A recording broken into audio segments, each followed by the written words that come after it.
Checkup no rádio.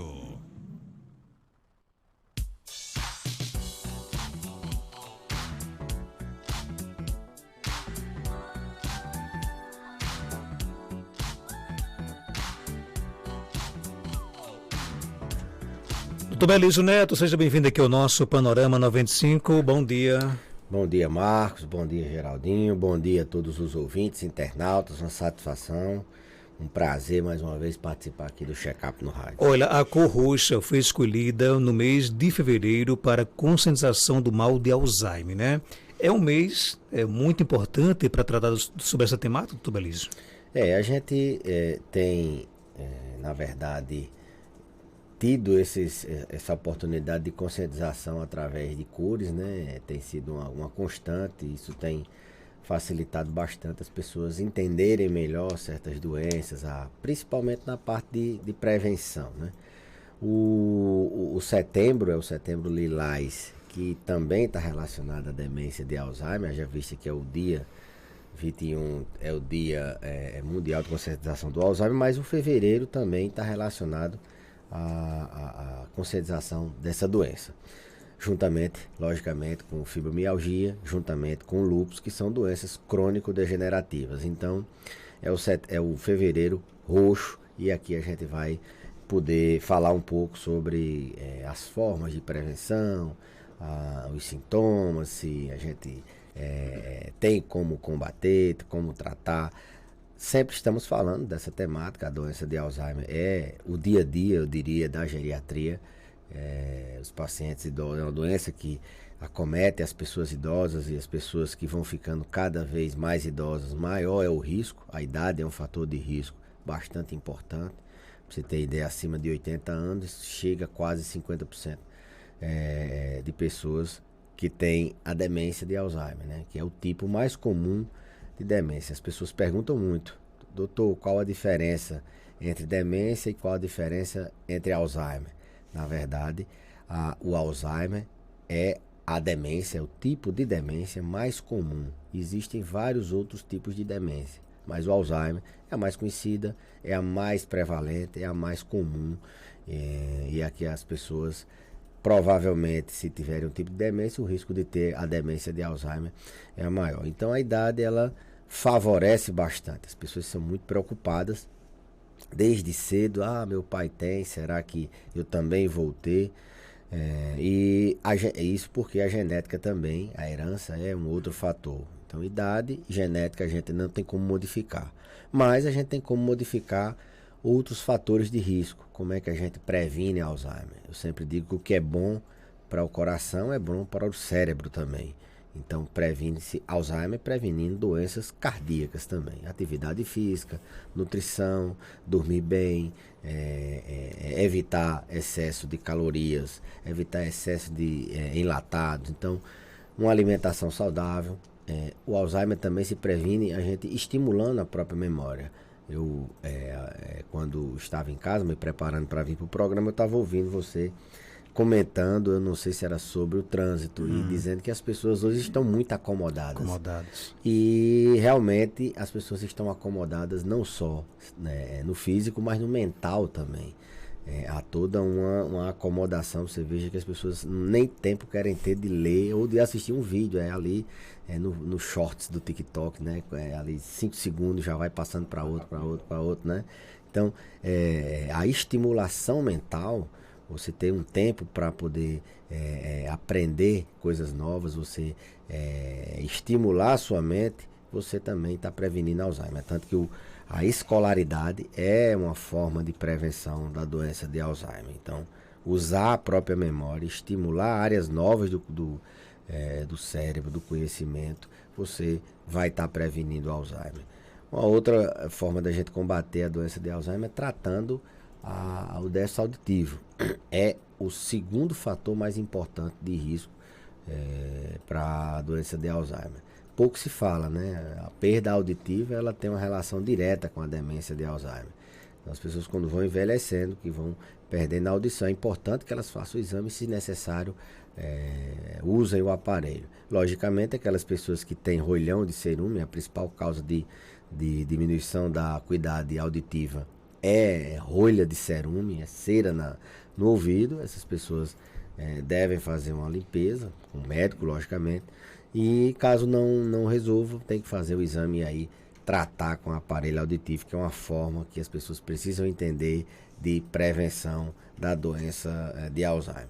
Combater o estresse, tratar a depressão, tratar a ansiedade, isso também faz muita diferença. Álcool é uma forma e o cigarro são outras formas da gente. Então, você veja que são medidas de hábitos saudáveis para outras áreas do ser humano, como por exemplo o coração. Então, o Fevereiro Roxo, ele simboliza a conscientização. As pessoas têm que entender que existe sim como a gente ou retardar ou mesmo prevenir. Não necessariamente você que tem alguém na família vai ter a doença. Isso é um mito. Todo mundo acha que vai ter. Ela tem uma herança familiar forte, mas não é assim que todo mundo vai ter. E você tem que trabalhar naquilo que você controla. Você tem que, então já que eu não consigo modificar minha genética, eu vou tentar melhorar meu nível de estimulação mental, vou tentar melhorar minha alimentação, fazer minha atividade física, tentar tratar minha audição, tentar controlar meu estresse, e assim você vai estar evitando a doença de Alzheimer, né? A partir de hoje as pessoas fazem muito isso. Eita, vou ter Alzheimer ali, minha mãe teve diagnóstico, já pensa nela mesmo, e agora eu vou ter Alzheimer, e o que é que eu vou fazer? Que é uma doença que o pessoal diz não tem cura, mas tem controle, tem como você evitar. E agora, recentemente, a gente tem expectativas muito boas com duas novas medicações que foram liberadas pelo FDA, que é a Anvisa dos Estados Unidos, assim vamos dizer, que atuam nessa fase moderada, aliás, nessa fase leve, retardando realmente a evolução da doença, tratando, curando. Então a cura da doença tá bem pertinho da gente poder desfrutar dela. Outra coisa que as pessoas precisam também entender é vencer o reconhecimento da doença. As famílias às vezes acham que existe um esquecimento da idade. Todo velho tem que esquecer, todo idoso é esquecido. Elas têm que vencer essa negação. Não é todo idoso. Quantos centenários, nonagenários a gente não conhece que são lúcidos? Então, se fosse a idade, todo mundo naquela faixa etária iria ser esquecido. Não existe esquecimento da idade. Existe uma lentificação na velocidade do processamento de informações, do raciocínio.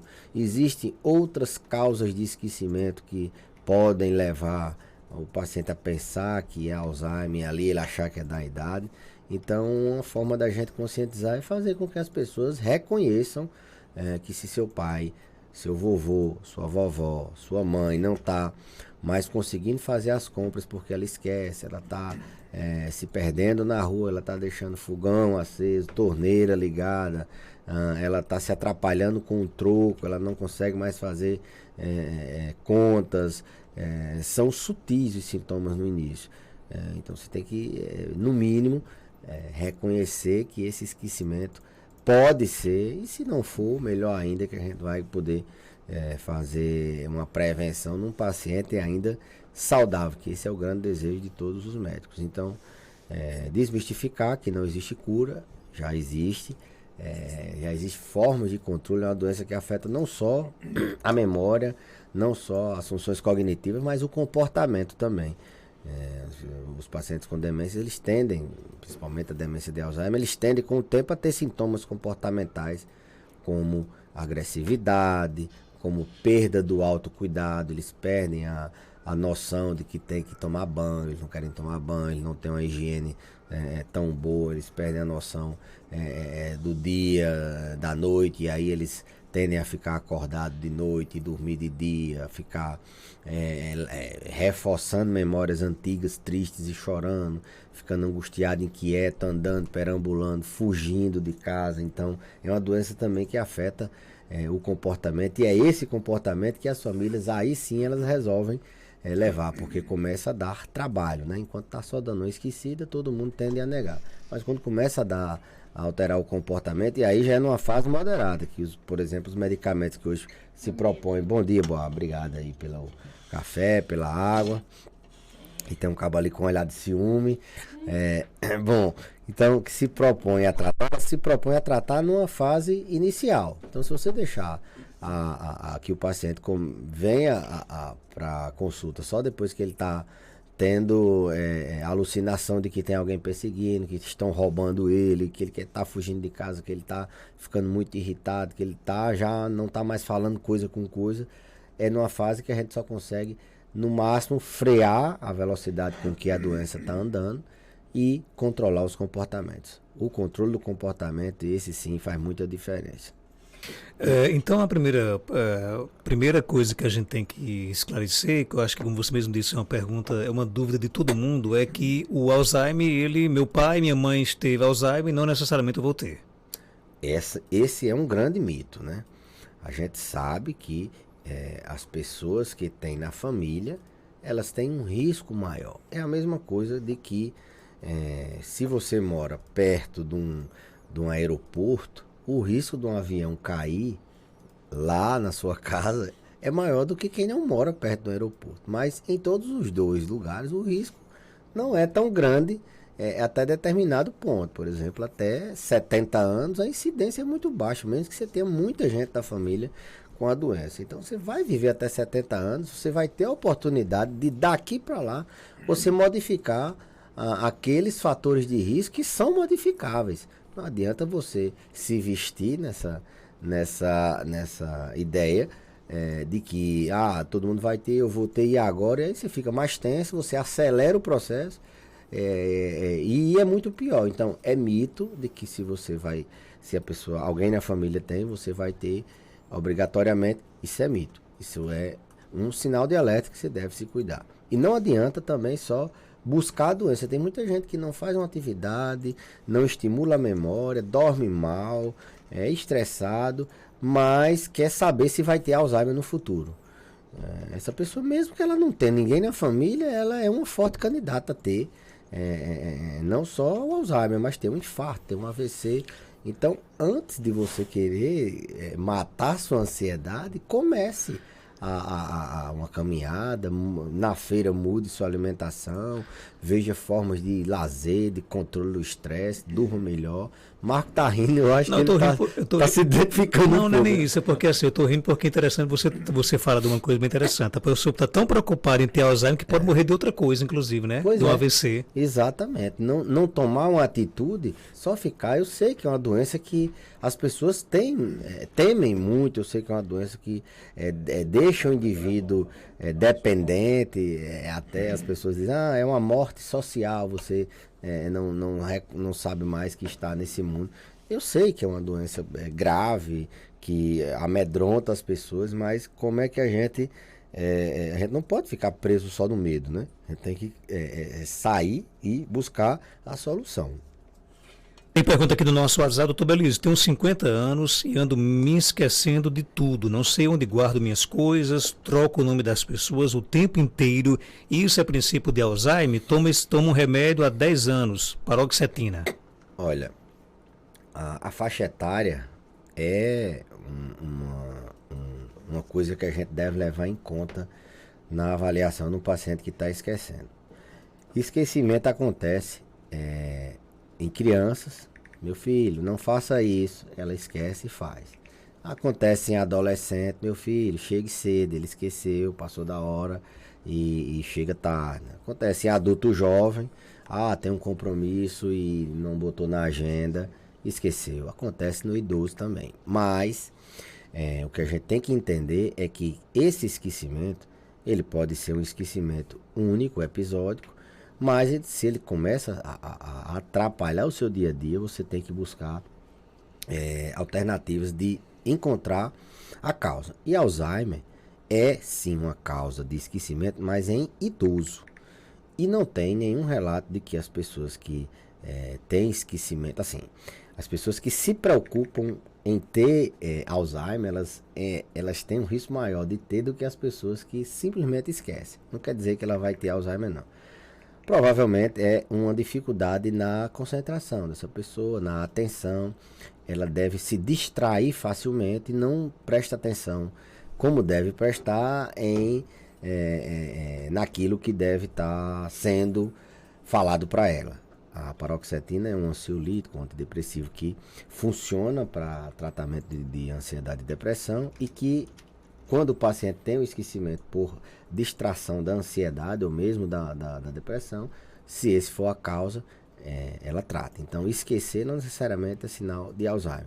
Esquecer provavelmente em adulto jovem, em outras faixas etárias, é uma alteração na concentração, na atenção, geralmente causado por transtornos de ansiedade, por transtornos depressivos, por insônia, por sobrecarga, por estresse, por doenças que alteram a atenção e a concentração, não por doenças neurodegenerativas, por morte de neurônio da área da memória, que é o caso, por exemplo, da doença de Alzheimer. Tem que se preocupar? Tem que se preocupar em tratar, porque depressão e ansiedade são fatores de risco para demência, a pessoa deve se preocupar. Então, ver se a dose está bem ajustada, ver se a pessoa também está fazendo, da paroxetina no caso da ouvinte, se a pessoa está fazendo as medidas não farmacológicas do tratamento da ansiedade e da depressão, se ela está fazendo terapia, se ela está buscando alternativas de lazer, se ela está dormindo bem, se ela está tentando ter um momento de meditação, se ela está buscando um apoio também espiritual. Então, tratar a depressão não é só o remédio, não. Você tem também que fazer a parte não medicamentosa, que é com terapia, atividade física, procurar fazer higiene do sono, dormir bem, você ajudar o medicamento. Só o medicamento ele reduz os sintomas em mais de 90%, você fica 100%, eu sempre digo, ele é um medicamento também sintomático, ele trata, mas o tratamento a longo prazo depende também dessas outras questões não medicamentosas. Então, o ajuste da dose e colocar em prática aquilo que quem passou a paroxetina deve ter orientado, que é fazer terapia ou buscar alternativas ou outras alternativas, né? Buscar terapia ou outras alternativas de tratamento além da medicação. O senhor falou aí na questão da morte dos neurônios, da doença degenerativa. No caso do Alzheimer, há algum exame que você consegue detectar, por exemplo, a morte dos neurônios? Sim. Se evoluiu bastante na última década nessa questão de diagnóstico. Antigamente a gente só dizia, olha, o diagnóstico da doença de Alzheimer ele é clínico, ou seja, na conversa com o médico, é como depressão, ansiedade, que a gente não tem. Qual é o exame que você diz que tem depressão? Não é como um infarto, que você tem um elétrico, você tem, não é como uma infecção, que você faz um exame de sangue e vê. Depressão, ansiedade são doenças e isso muitas vezes altera a questão do diagnóstico. As pessoas são menos diagnosticadas porque não tem um exame que mostre.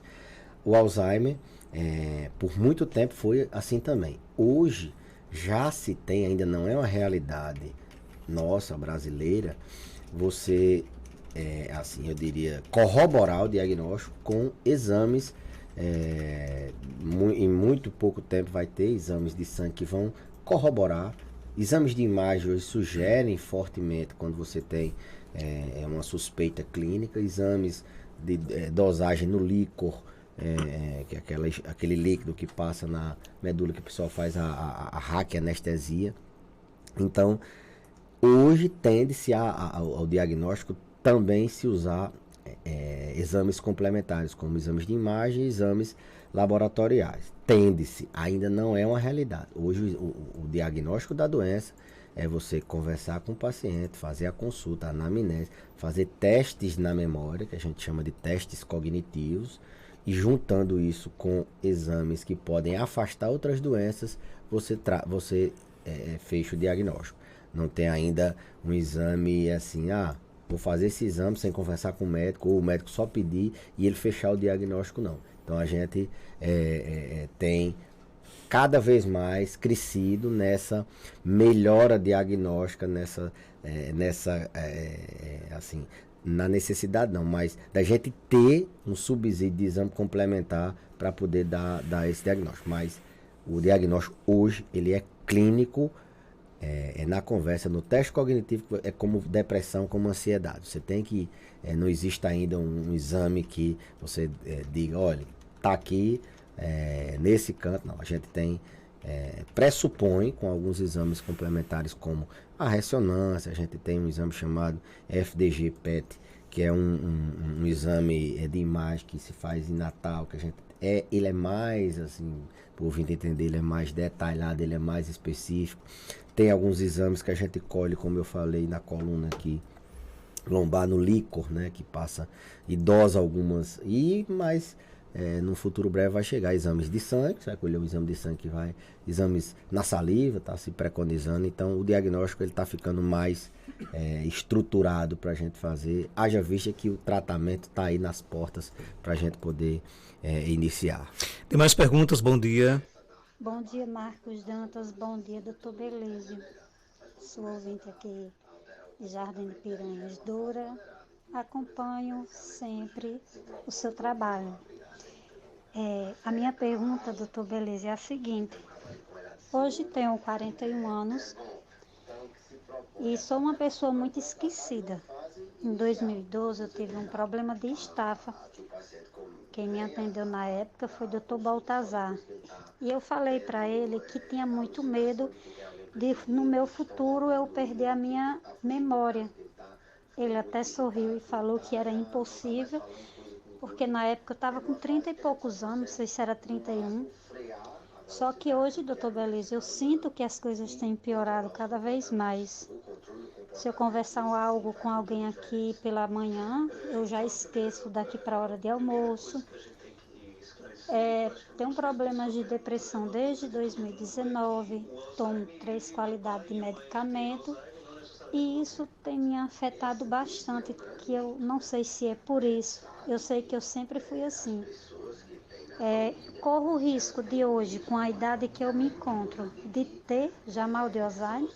Gostaria que, se for possível, o senhor me respondesse. Um abraço, minha amiga. E aí, doutor Belísio? Impossível, eu reforço as palavras do colega doutor Baltazar, porque um paciente que tem Alzheimer, Marcos, ele não consegue pegar um telefone.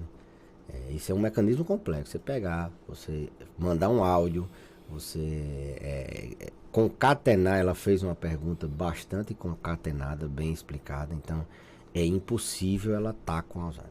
Ela pode ter, como eu, como você, como Geraldinho, no futuro, ter a doença. Hoje esse esquecimento dela deve estar relacionado a outro fator.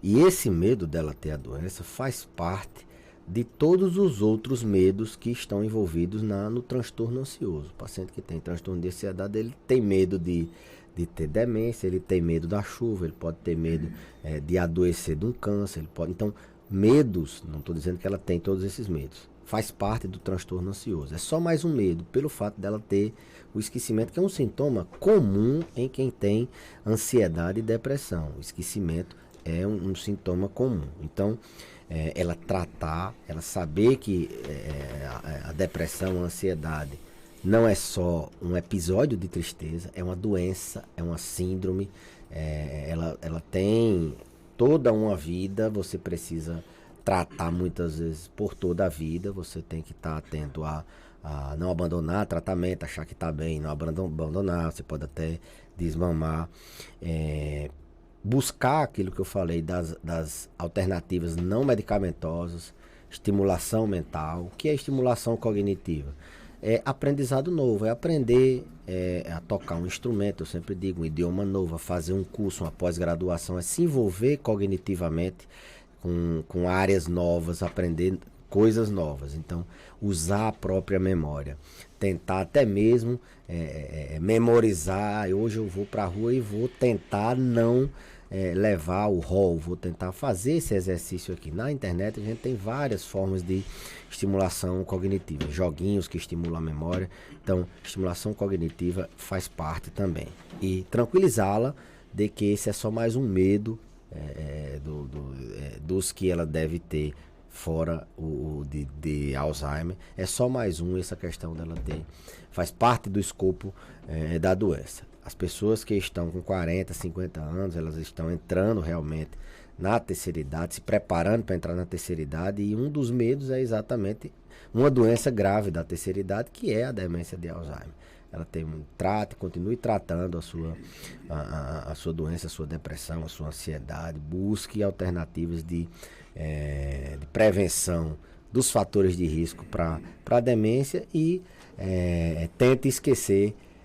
Na verdade, ela tem o esquecimento como uma rotina. Tente ver se você esquece que vai ter Alzheimer. Esse seria um esquecimento do bem, né?